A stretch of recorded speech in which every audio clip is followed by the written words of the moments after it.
Okay, so skin problems.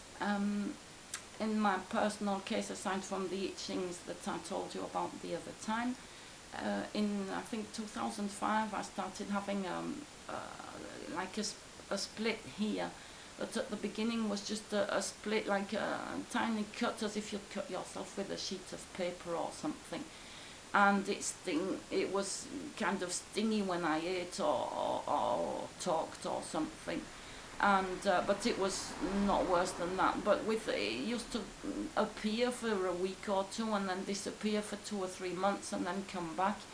And then with time it started spreading and it became like a great big thing here. It was awful. It was like all cracked, and it used to bleed when I moved my mouth or anything, and it really hurt. And so I went to the dermatologist because that I thought it was people thought I had herpes or something, so I went to get everything tested. They even did a swab, negative.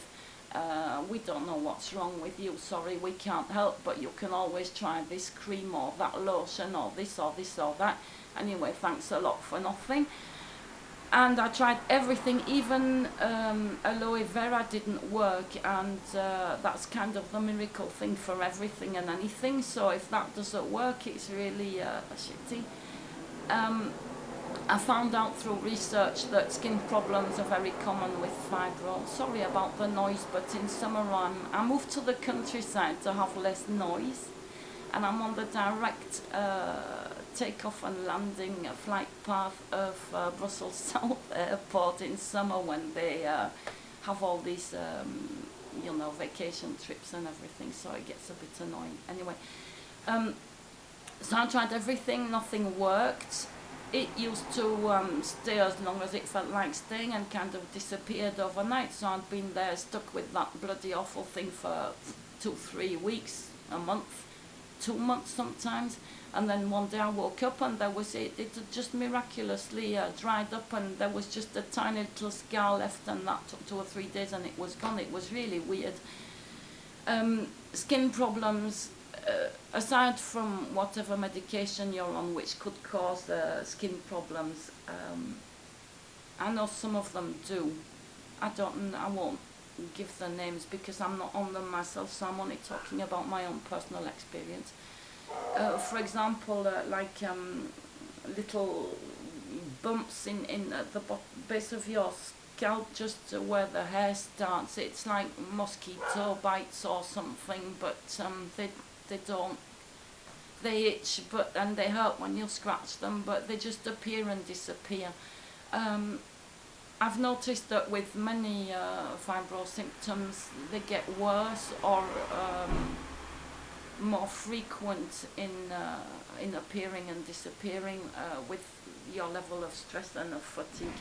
The fatigue, there's nothing to do about it. The stress, well, you have to Zen attitude, like I've said a few times already, because your capacity of managing your stress and Zen will really influence how will make the difference between surviving or living.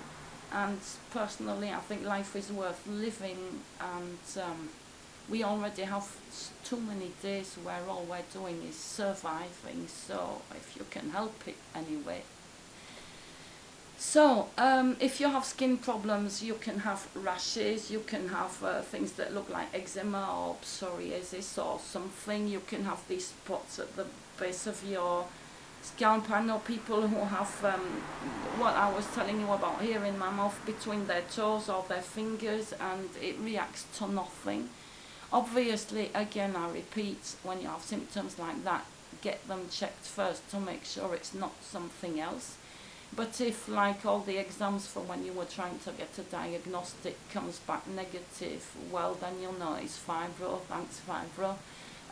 As I was saying in one of my very first videos, it's not so much the pain and the fatigue, it's all the rest of the annoying crap that goes with it that really does your head in, because because there's no control over it, and you're at the mercy of waking up one day and you're covered with rashes or whatever, and aside from it being painful or itchy or whatever, it's just very disconcerting and very depressing when you have to go outside and show yourself to people and you're covered in all sorts of stuff, because obviously you can't stop everyone who looks at you weirdly and tell them, oh, it's fibro, don't worry, you know. So at which point I'll give a shout out to Els, my supermate in enemy territory, which is in Flanders, because I'm in the French speaking part of Belgium. You know, those people who are looking at you weirdly because your hair isn't maybe like it was before. Well, fuck it. You're the best. You're beautiful as you are, and if they want to look at you weirdly, well, it's their problem, not yours. So hang in there, beautiful. Anyway, see you later with my theory on all these phantom symptoms. Bye.